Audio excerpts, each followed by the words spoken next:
Olá, está no ar mais uma edição do Jornal Panorama. Aqui você fica por dentro do que acontece no Parlamento Capixaba. E nesta edição você vai ver em destaque: BR-101, nova frente parlamentar vai estudar medidas contra descumprimento de contrato para duplicação da rodovia. Comissão de Saúde adere à campanha para ampliar número de doadores de órgãos. A Assembleia discute medidas para evitar violência contra crianças e adolescentes. Na segunda sessão ordinária da semana, o plenário aprovou o projeto que incentiva o uso de sementes sem modificação genética. Os deputados ainda autorizaram a criação de frente parlamentar sobre a duplicação da BR-101. Veja os detalhes com a repórter Nicole Espósito.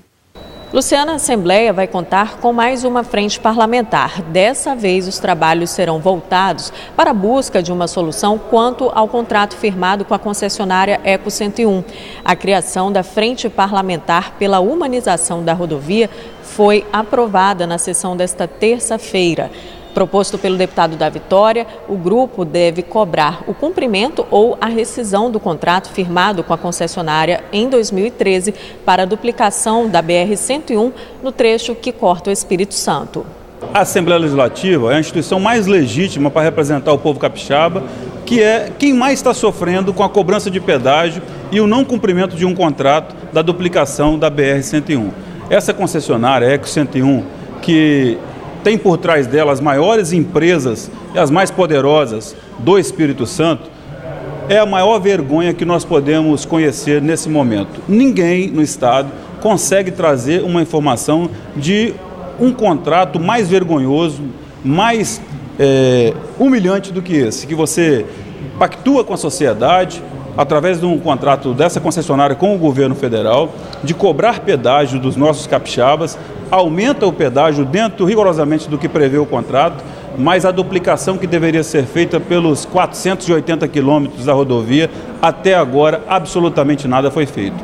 Nós vamos, através da frente parlamentar, fazer uma campanha junto com os capixabas, pelo não pagamento desses pedágios. Nós não podemos, além da ação que nós entramos, uma ação civil pública, que pede o cancelamento desse contrato vergonhoso da Eco 101, nós também temos a frente parlamentar para monitorar e acompanhar. Na fase da ordem do dia, os deputados aprovaram 3 matérias, entre elas a que cria a política estadual de incentivo aos bancos comunitários de sementes tradicionais. Essas sementes, também chamadas de crioulas ou genuínas, não sofreram modificação genética, por isso tem forte relação com a agricultura orgânica e a agroecologia. Além de preservar a variedade de grãos, o projeto tem o objetivo de estimular entre os agricultores familiares a consciência da importância de produzir as próprias sementes. A iniciativa é do deputado Nunes. A ideia da gente é fazer com que as comunidades indígenas, as comunidades quilombolas possam cultivar essas sementes e aí sim ter condições, até porque essa semente crioula é uma semente mais resistente a climas, diversificado, então, portanto, a ideia é justamente por conta disso, a pedido da FETAIS e a pedido dos movimentos sociais, essa lei que a gente tramitou hoje aqui na Assembleia Legislativa. Setembro Verde. Este é o mês dedicado à conscientização sobre a importância da doação de órgãos. A Assembleia também está na campanha para aumentar o número de doadores. A doação de órgão é uma decisão difícil para quem perde uma pessoa querida. Em contrapartida, é a chance de viver para quem está na fila de transplante. O tema foi discutido na reunião da Comissão de Saúde, em alusão ao Setembro Verde, mês de conscientização sobre a doação de órgãos. O colegiado recebeu equipe da Central de Notificação, Captação e Distribuição de Órgãos do Estado. Em destaque, a importância de conversar com a família sobre o assunto. Hoje no Brasil não existe nenhum documento legal onde a pessoa possa deixar registrado e que garanta essa doação. Portanto, só a família pode autorizar a doação de órgãos. Então, para que ela aconteça, é importante que as pessoas conversem com seus familiares mais próximos, pai, mãe, irmãos, que são os responsáveis por assinar o termo de doação de morte, a doação de órgãos para o transplante. 60% das famílias se recusam a doar órgãos e a fila de espera para transplante no Espírito Santo é longa. Nós temos 6 pacientes esperando por um coração, 56 por um fígado, 78 por córnea, 958 por um rim, que é a nossa maior fila. O tempo de espera em fila para um rim é quase 5 anos. É o maior tempo de espera porque esses pacientes, enquanto aguardam, têm a alternativa terapêutica de uma hemodiálise. Os pacientes de coração e fígado, por exemplo, não aguentam esperar. Então, se eles não recebem o transplante no tempo oportuno, eles perderam então a sua chance de vida. A falta de informação é um dos motivos de recusa familiar. Dúvidas com relação ao diagnóstico de morte encefálica também estão entre os motivos de resistência. Hoje no Brasil a gente está muito seguro em relação ao diagnóstico de morte encefálica. Por quê? Existe um protocolo muito bem específico que já foi criado desde 97, veio para uma resolução do CFM, em que nós obrigatoriamente temos que ter 2 exames clínicos, ou seja, 2 médicos diferentes vão avaliar esse paciente para checar se realmente ocorreu ou não a morte encefálica. Então são vários testes que são feitos, são avaliados se tem algum reflexo ainda que seja a nível cerebral e posteriormente a 97 o CFM ainda deu outros pareceres que nos orientaram a hoje ter, sendo 2 médicos, um deles especialista, ou neurologista ou neurocirurgião. Além disso daí, além desses 2 exames clínicos, já um deles por um especialista, obrigatoriamente tem que ter um exame complementar. Então são 3 avaliações, 2 clínicas e uma de exame complementar. Um dos grandes problemas que a gente está tendo que desmistificar é que não existe morte só depois que o coração para. A morte encefálica é a morte da pessoa. O corpo ainda tem um coração batendo, ainda tem sangue pulsando.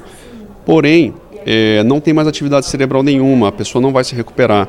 Esse é um corpo que vai se deteriorar em algumas horas ou poucos dias. A imensa dor que só quem perdeu alguém querido consegue entender ainda não passou para Alessandra. Ela autorizou a doação de órgãos do irmão no ano passado, mas saber que os receptores desses órgãos estão com saúde dá força para a família suportar a perda e ser um exemplo. Na hora as decisões são difíceis, mas eu acho que o importante é pensar, que a gente vai estar fazendo um bem, algo para outra família, para outra pessoa que às vezes já está quase ficando sem esperança. Então a mensagem que eu deixo para as pessoas é: se você perder um ente querido, confie na equipe médica, converse bastante, peça um apoio psicológico da equipe hospitalar e não tenha medo de doar, pois às vezes a gente doa e a gente tem certeza que o próximo ficará muito feliz e que a gente vai estar ajudando muitas famílias a continuarem a vida. Comissão de Assistência Social promove debate sobre necessidade de ampliação de medidas protetivas para crianças e adolescentes. A preocupação é com o aumento no número de menores vítimas de violência. A atuação falha do poder público na proteção das crianças foi criticada em audiência pública da Comissão de Assistência Social. Para essa juíza do Núcleo de Infância e Juventude do Tribunal de Justiça do Espírito Santo, a ineficiência do Estado leva muitas famílias de bairros pobres a buscarem ajuda de traficantes para proteger as crianças da violência sexual. Onde o tráfico ele é bem estabelecido, dificilmente uma criança é violentada sexualmente.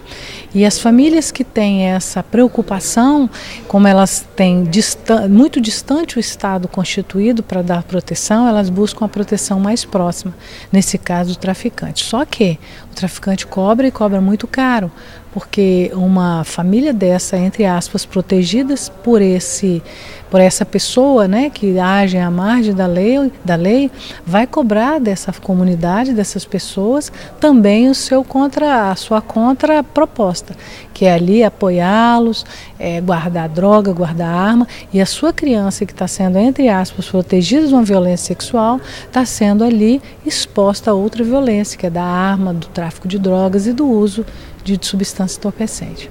Assistentes sociais, psicólogos e ativistas da causa da infância também participaram da audiência. Durante o encontro, eles citaram dados que apontam um aumento de 41% em crimes contra as crianças nos últimos 4 anos na capital capixaba. O delegado da criança e do adolescente pediu mais investimentos para a repressão a esse tipo de crime. Ele disse que dispõe de uma equipe pequena para atuar na Grande Vitória. A equipe ela é bastante reduzida, mas por outro lado também são policiais que diuturnamente têm se empenhado de forma com bastante garra, com bastante empenho, bastante denodo. Enquanto esse abusador não for preso, aquela situação de violação de direitos, sobretudo em relação ao crime de estupro de vulnerável, ela não será superada. Então é fundamental a prisão para que esse abusador posteriormente possa receber tratamentos no interior da unidade penitenciária. Hoje já temos praticamente mais de 1.000 inquéritos concluídos. Isso significa que 1.000 pessoas vão responder por esse crime e, se tiverem alguma culpa, serão condenados ou não, eventualmente. Mas significa que nós estamos superando um ciclo de impunidade que perdurou durante muito tempo. A presidente da Comissão de Assistência Social, deputada Eliana Dadalto, anunciou o seminário em data a ser definida para dar continuidade ao debate. Para ampliar essa discussão com a presença maciça dos conselheiros, dos conselhos tutelares, os movimentos sociais, para que eles possam também dar suas sugestões, para que a gente possa melhorar o nosso atendimento das nossas crianças e adolescentes do nosso estado do Espírito Santo. Representantes de cooperativas capixabas alertam sobre riscos da doação de máquinas agrícolas do estado para municípios. O assunto esteve em pauta na casa. A gente está falando de doações de caldeiras, veículos, mas veículos de transporte de produção, ou seja, fomento à agricultura familiar. A explanação aponta os riscos de uma lei que pode prejudicar cooperativas e produtores, principalmente no interior do estado. O cooperativismo ele fomenta a economia local, ele tem toda a importância que a gente diversas vezes já discutiu aqui nessa casa e é conhecidamente indiscutível. Não discutimos a importância do cooperativismo. Mas a Lei 10.662 ela trouxe à tona essa dificuldade. A reunião da Comissão de Cooperativismo da Assembleia recebeu o consultor legislativo Pedro Rigo e o assessor jurídico Arlan Taufner, ambos da OCB Espírito Santo. Eles se disseram preocupados com a Lei 10.662 deste ano, que permite que o Estado passe para os municípios a propriedade de bens móveis. Ou seja, máquinas agrícolas, por exemplo, cedidas pelo Estado para cooperativas e associações de produtores, pertencem agora ao município. A ideia inicial do Estado era de tornar mais fácil se desfazer de peças que não poderiam ser mais aproveitadas. Esse é um pleito antigo que a Munis trouxe ao governo do Estado, solicitando que aqueles bens que estejam em poder do município, está claro isso, seja patrulha, máquina patrol, trator, que estejam com o município e não com as entidades privadas, se ela está inutilizada, ela está impedida, o município está impedido de vender ou leiloar e coisa que o valha, e fica aquele patrimônio lá escrito na SEAG, que é, na verdade, o objeto primordial dessa lei, e fica o município com um instrumento paralisado que ele não consegue ter utilidade alguma. Então, essa lei vem autorizar justamente isso, a pedido da Munis, para poder que esses municípios vendam e, inclusive, façam caixa no meio dessa crise maluca que nós estamos vivendo, crise econômica. Ao mesmo tempo que a lei ela traz essa ferramenta, ela não estabelece critérios e limites para bens que já estejam cedidos a entidades e principalmente às cooperativas. E essa é a bandeira que a OCB está levantando aqui hoje. Sabemos que rixas políticas, divergências políticas podem motivar pedidos do Executivo Municipal ao Governo do Estado de doação de bens que aparentemente teriam uma finalidade pública, entretanto só para prejudicar uma associação de agricultura familiar, uma cooperativa de agricultura familiar. Então a nossa bandeira hoje nessa conversa foi que a lei possa ser esclarecida através da Munis aos municípios, mas também que haja uma barreira, um esclarecimento, na verdade, no texto da lei que impeça a doação de bens que já estão cedidos a instituições que já vêm fazendo um papel social relevante e de proteção à agricultura familiar. Para que cooperativas e associações não percam equipamentos, a comissão quer fazer uma reunião com todos os envolvidos e criar um novo artigo ou até mesmo parágrafo para garantir que equipamentos que já são usados por produtores não sejam retomados. Nós deliberamos que possivelmente a OCB vai estar provocando a comissão, trazendo uma sugestão, inclusive de texto, para de repente um esclarecimento ou uma emenda ou a criação de um parágrafo na lei, para que a gente possa realmente dirimir toda dúvida no sentido de que os municípios entendam de que eles não têm direito de tomar ou de pegar algum bem que o Estado repassou para entidades. Deputados reforçam a necessidade de informações para produtores de bebidas. Eles têm regras a seguir, mas nem sempre têm conhecimento sobre a legislação.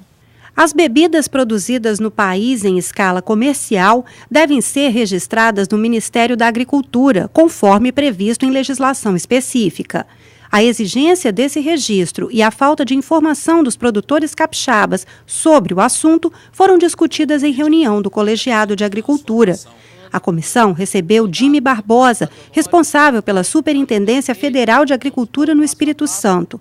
Ele apresentou as ações de fomento e fiscalização do órgão em relação ao registro das bebidas produzidas pelas agroindústrias do Estado. Toda bebida, vinho, aguardente, polpa de frutas, ela precisa ter o registro do estabelecimento e do produto no Ministério da Agricultura. Nós estamos fazendo esse trabalho, chamando a atenção do produtor, porque se a fiscalização pegar um produto desse, a multa é pesada e o produtor ainda vai responder um processo civil e criminal por isso. Então a gente está fazendo esse trabalho porque a gente precisa zelar pela garantia da qualidade do produto. Esse é o trabalho de fiscalização que o Ministério da Agricultura faz, para evitar qualquer problema de saúde ao consumidor. Então, para evitar esses problemas, evitar esses embaraços com a fiscalização, a gente solicita que os produtores, que todos os estabelecimentos procurem o Ministério da Agricultura. Nós vamos dar todas as orientações necessárias para que ele providencie o registro. E o registro do Ministério da Agricultura é gratuito. O sistema é todo eletrônico, o produtor tem que buscar o apoio de um técnico para fazer um bom projeto e encaminhar ao Ministério da Agricultura. 6 projetos recebem parecer favorável da Comissão de Cidadania. Confira. Os deputados da Comissão de Cidadania limparam a pauta de votação e aprovaram o mérito dos 6 projetos em análise. Entre eles, matéria do deputado Nunes, presidente do colegiado, que institui 22 de março como Dia do Trabalhador e Trabalhadora em saneamento básico. O parlamentar comentou a iniciativa. Um pedido do presidente do sindicato, que nos pediu para que a gente pudesse instituir essa data. Então foi aprovado e pretendo brevemente apresentar esse projeto já aprovado aqui na Casa de Leis e provavelmente com a sanção do nosso governador. O Jornal Panorama de hoje termina aqui, mas no site da Assembleia e nas redes sociais você confere mais notícias sobre o trabalho parlamentar. Obrigada pela companhia de sempre e até o nosso próximo encontro.